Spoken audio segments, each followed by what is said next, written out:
Parents lied to me about the day and time of our flight so that I would miss our trip to Hawaii.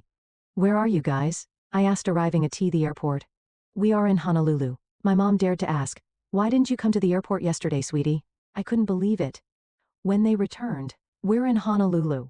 Why didn't you come to the airport yesterday, sweetie? My mother's sugary voice through the phone made my stomach turn. I stood frozen in the middle of Dallas International Airport, my packed suitcase beside me as the truth slowly sank in.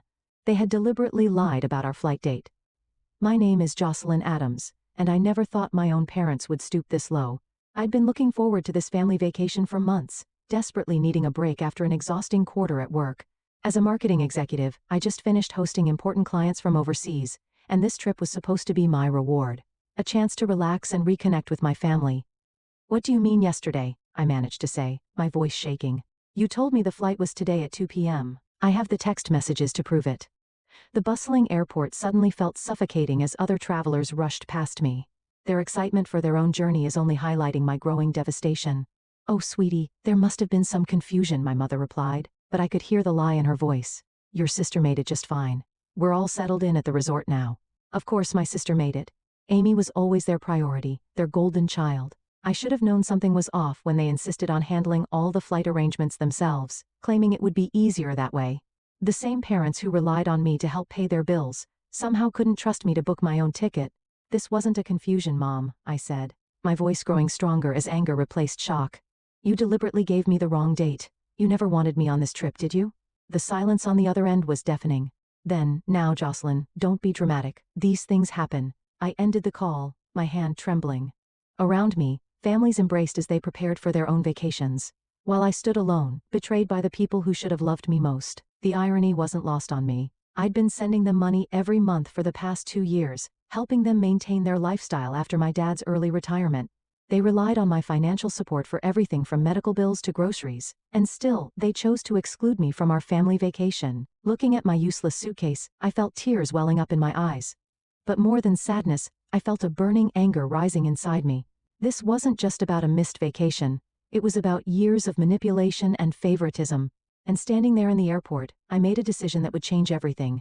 I've always wondered if my parents ever truly saw me as their daughter, or just as their personal bank account. Growing up, everything was about Amy. Her dance recitals, her straight A's, her perfect smile. I learned to live in her shadow, but I never stopped trying to earn my parents' love and approval. After graduating college, I threw myself into my marketing career, working overtime and weekends to climb the corporate ladder, while Amy pursued her dreams of becoming an actress, funded by our parents' retirement savings. I was building something real. Within 5 years, I had earned my position as the youngest executive at my firm, managing major client accounts and a team of 15 people. That's when my dad decided to retire early due to his arthritis. Their savings had dwindled from supporting Amy's failed acting career, and suddenly, they were struggling to make ends meet. Without hesitation, I stepped in to help. Every month I sent them $2,000 to cover their mortgage and utilities. When unexpected medical bills came up, I covered those too. Last year alone I gave them over $30,000, money I had planned to use for a down payment on my own house. We're so blessed to have such a generous daughter, my mom would say during our weekly calls. But those calls always ended the same way, with updates about Amy's latest audition or her new headshots. They never asked about my work or my life unless they needed something. 2 months ago, when they mentioned planning a family trip to Hawaii, I was thrilled.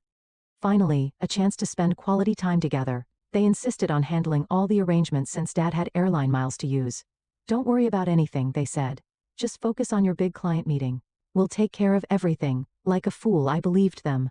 I even transferred extra money to their account to help cover the resort expenses. It's the least I can do, I told them, imagining lazy days on the beach and family dinners watching the sunset. I thought maybe this trip would be different, that they would finally see me as more than just their financial safety net. Instead, here I was, standing in an empty airport with a packed suitcase and a broken heart. My phone buzzed with a new message, a photo from Amy of her and our parents at the beach, cocktails in hand. The caption read, "Family vacation begins. Missing you, sis, wish you could have made it."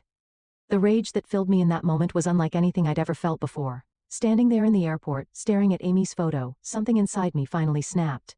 I started scrolling through past text messages from my parents, and the pattern became crystal clear. Every conversation about the trip had been carefully orchestrated to ensure I'd miss it. The flight's at 2 p.m. on 15th, my mom had texted, but looking at Amy's Instagram story, I could see their boarding passes from yesterday, 14th, clear as day. They hadn't made a mistake. They'd planned this deception down to the last detail. My phone rang again. This time it was my father.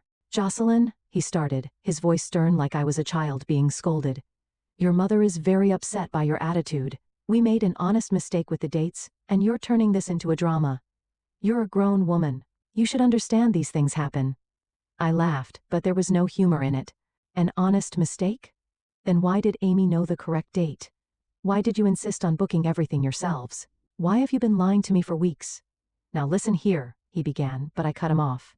"No, Dad, you listen. I just checked my bank statements. Last week, I sent you $3,000 for this trip. Was that a mistake too? Or did you just take my money knowing you'd leave me behind?"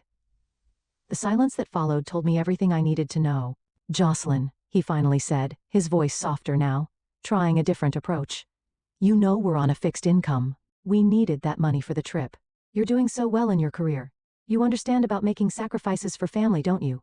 My hands were shaking so hard I could barely hold the phone. "Sacrifices for family? I've been making sacrifices for years. I've given up my savings, my dreams of buying a house, everything to support you and Mom. And this is how you repay me? Don't be selfish," he snapped. "Your sister needed this vacation. She's been under so much stress with her acting career and her acting career?" I interrupted, my voice rising. "You mean the hobby you've been funding with my money while she lives rent-free in your house? The auditions that never lead anywhere while I work 60-hour weeks to support all of you? That's enough," he shouted. "I won't stand for this disrespect. You've changed, Jocelyn. Money has made you cruel." In that moment something shifted inside me. The hurt was still there, but now it was hardening into resolve. "You're right about one thing, Dad. I have changed, and things are about to change even more." I ended the call and opened my banking app. It was time to close the Bank of Jocelyn permanently. The drive home from the airport was a blur of anger and determination. I spent the evening documenting everything, screenshots of text messages, bank transfers, a detailed spreadsheet of every penny I'd given them over the past 2 years. The total made me feel sick. $47,850. That's what my parents' love had cost me. The next morning I walked into my bank and closed the joint account I'd opened to transfer money to them. Then I called my company's HR department to remove my parents as beneficiaries from my life insurance policy. With each step I felt lighter, as if I was finally breaking free from invisible chains. That's when the messages started flooding in. First came the guilt trips from my mother. "I can't sleep knowing you're upset with us. This is tearing our family apart. How could you be so heartless?" Then Amy joined in. "Oh my God, you're being so dramatic. It was just a miscommunication. Mom's crying every day because of you." But it was my father's message that really showed their true colors. "We raised you better than this. After everything we've done for you, this is how you repay us? Your mother needs her medication refilled this week. Don't you dare abandon your responsibilities to this family." I stared at my phone, amazed by their audacity. My responsibilities to the family? What about their responsibility to treat me with basic respect? Instead of responding, I drafted a clear, firm email. "Dear Mom, Dad, and Amy. I've done a lot of thinking since yesterday. The Hawaii incident wasn't a miscommunication. It was a deliberate choice to exclude me while still taking my money. This pattern of behavior ends now. Effective immediately, I am cutting off all financial support. The money I've provided was a choice, not an obligation. You'll need to find another way to cover your expenses. Do not contact me about money again. I need time and space to reevaluate our relationship. Thanks." Within minutes, my phone exploded with calls and texts. My mother left sobbing voicemails about how they'd lose the house. Amy sent angry messages calling me selfish and heartless. My father's texts grew increasingly threatening, warning me about consequences if I didn't come to my senses. I blocked them all. That evening, as I sat alone in my apartment, doubt tried to creep in. Years of conditioning had taught me to put their needs first, to believe I was selfish for having boundaries. But then I remembered standing in that airport, realizing they had planned and executed their betrayal while spending my money. The next day at work, I received an unexpected visit. My Aunt Rose, my father's sister, walked into my office. "I heard what happened," she said, sitting down across from me. "Your parents asked me to talk sense into you." I braced myself for more guilt trips, but Rose surprised me.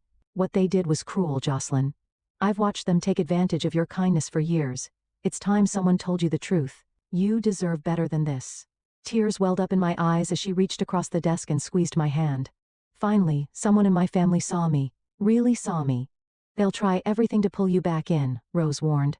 "Stay strong. You're doing the right thing." 2 weeks after sending that email, I discovered something that made the Hawaii incident look trivial. Rose called me during my lunch break, her voice tight with concern. "Jocelyn, I need to show you something. Can you come to my house after work?" When I arrived, she had a stack of papers spread across her dining room table. "Your father came to me last week asking for a loan. He let slip some things that didn't add up, so I did some digging." What she showed me made my blood run cold. Bank statements, loan applications, and credit card bills painted a disturbing picture. My parents hadn't just been using my money for basic expenses. They'd been living far beyond their means, counting on my support to cover their extravagant lifestyle. "Look at this." Rose pointed to a credit card statement. "They took out a new card in your name 3 months ago. Have you checked your credit report recently?" My hands shook as I pulled out my phone and downloaded my credit report. There it was, a $15,000 credit card I never knew existed. They had used my social security number and personal information to open it. "That's identity theft," Rose said quietly. "It's a crime, Jocelyn." I felt like I couldn't breathe. How could they do this? "There's more," Rose continued. "Remember that story about Amy's acting career? She's not even in California for auditions. She's been living at home this whole time, working part-time at a local coffee shop. The money they claimed was for her headshots and acting classes. They've been using it for gambling." The room spun as pieces fell into place. The constant request for more money, the vague explanations, the guilt trips when I asked questions. It wasn't just emotional manipulation, it was fraud. My phone buzzed with a text from my mother. "Please, sweetie, we need to talk. Your father's having chest pains from all this stress. If anything happens to him, it'll be your fault." I showed Rose the message. She shook her head. "More manipulation. They're desperate because their house of cards is falling apart without your money." "What should I do?" "You have 2 choices," Rose said. "You can press charges for the identity theft, or you can handle this privately. But either way, you need to protect yourself." I thought about years of sacrifice, of putting their needs before mine, of believing their lies. The chest pains, the tears, the guilt trips. It was all part of their game. "I want to talk to them one last time," I said, face to face, "but I need you there with me." Rose nodded. "I'll set it up. But first, we need to gather evidence and freeze your credit. They've shown you who they really are, Jocelyn. Believe them." That night, I couldn't sleep. I kept thinking about all the dreams I'd put on hold to support them. The house I wanted to buy, the vacations I never took, the savings I should have had. They hadn't just stolen my money, they'd stolen years of my life. But as I lay there, something else occurred to me. For the first time in my adult life, I felt truly clear-headed. The fog of manipulation was lifting, and in its place was a steel-like resolve. They wanted to play games? Fine. But this time, I would be the one making the rules. The confrontation was set for Saturday afternoon at Rose's house. I spent the morning with a lawyer, understanding my options regarding the identity theft. Then I prepared a folder with all the evidence, the credit card statements, bank transfers, text messages, everything. I needed them to understand that their game was over. When my parents arrived, Amy was with them. She looked nothing like the carefree girl in those Hawaii photos. Her face was drawn, guilty. They filed into Rose's living room like children called to the principal's office. "Thank you for coming," I began, my voice steady. "I've discovered some things we need to discuss." "Jocelyn," my mother interrupted, tears already starting. "Before you say anything, you need to know no." I cut her off. "I'm talking now." I pulled out the credit card statements. "Would anyone like to explain this?" The color drained from my father's face. Amy looked confused, but my mother jumped in quickly. "It was an emergency. We were going to tell you." "An emergency?" I laid out more papers, like the gambling debts, or the maxed out credit cards, or maybe Amy's fake acting career. Amy's head snapped up. "What do you mean fake?" I turned to her. "You really don't know? They've been telling me you're in California pursuing acting. That's where all my money supposedly went. Your headshots, classes, rent." "What?" Amy looked at our parents in shock. "I've been working at Starbucks. They told me you refused to help with my college tuition." The room erupted in chaos. Amy started crying. My mother tried to explain, and my father stood up, his face red with anger. "Enough," he shouted. "We did what we had to do. You don't understand." "Oh, I understand perfectly," I said, pulling out my final piece of evidence. "You committed identity theft. That's a federal crime. I have 2 choices here. Press charges or handle this privately. Your decision." My mother collapsed into theatrical sobs. "You wouldn't. We're your parents."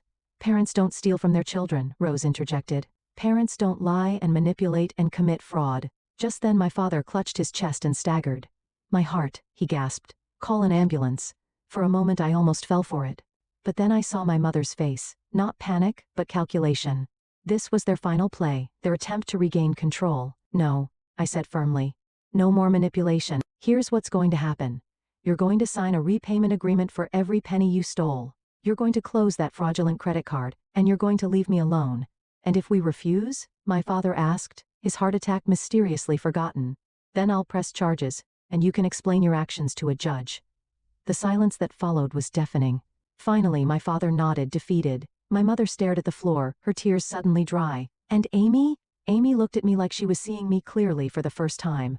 As they signed the repayment agreement my lawyer had prepared, I felt no satisfaction, only a deep hollow sadness for the family I thought I had. In the weeks that followed, my parents' carefully constructed facade crumbled completely. Without my financial support, they were forced to sell their house and move into a small apartment. The repayment agreement meant most of their retirement income went to paying back what they'd stolen from me. It wasn't revenge. It was justice. Amy moved in with Rose temporarily while she figured out her next steps. She called me one evening, her voice small and uncertain. I had no idea what they were doing, she said. All these years, they've been playing us against each other. I'm so sorry, Jocelyn. Her apology meant something, but it couldn't erase years of damage. Still, it was a start. My parents made one final attempt to manipulate me. They showed up at my office unannounced, causing a scene in the lobby. We'll lose everything, my mother wailed. After all we've sacrificed for you, I stood my ground surrounded by concerned colleagues. You lost me, I said calmly. That's the only thing that matters, and it was your choice. Security escorted them out, and as I watched them leave, I felt nothing but peace. The guilt that had weighed me down for years was gone. I was no longer their ATM, their emotional punching bag, or their victim. That evening, I booked a trip to Hawaii just for me. As I confirmed the reservation, I smiled at the irony. They had tried to exclude me from a family vacation, but in doing so, they had given me something priceless. Freedom. 3 months later, I stood on a beach in Maui watching the sunset paint the sky in brilliant oranges and pinks. This wasn't the family vacation I'd originally imagined, but it was exactly what I needed. My phone, peaceful without the constant barrage of guilt-tripping messages, buzzed with a text from Rose. They're finally moving out of the house this weekend, she wrote. Amy's enrolled in community college. She's asking about having coffee with you when you're back. I took a deep breath of salt air and replied, tell her I'm open to it. The repayment plan was working. Slowly but surely, my parents had sold most of their possessions, and every month a check arrived from them without fail. Not because they were sorry, but because they had no choice. The fraud charges I'd held back would surface if they missed a single payment. My mother still tried sending emotional emails through different accounts. We're eating ramen noodles while you're living in luxury. Is this what you wanted? I deleted them without responding. Their guilt trips had lost their power over me. At work, I'd earned another promotion. The energy I used to spend managing my parents' chaos now went into building my own life. I'd even started looking at houses, a dream I'd put on hold for years while funding their lifestyle. Standing there on the beach, I finally understood. Sometimes the happiest endings don't involve forgiveness or reconciliation. Sometimes they're about walking away and choosing yourself. My parents had planned this Hawaii trip to hurt me, but instead, they'd set me free.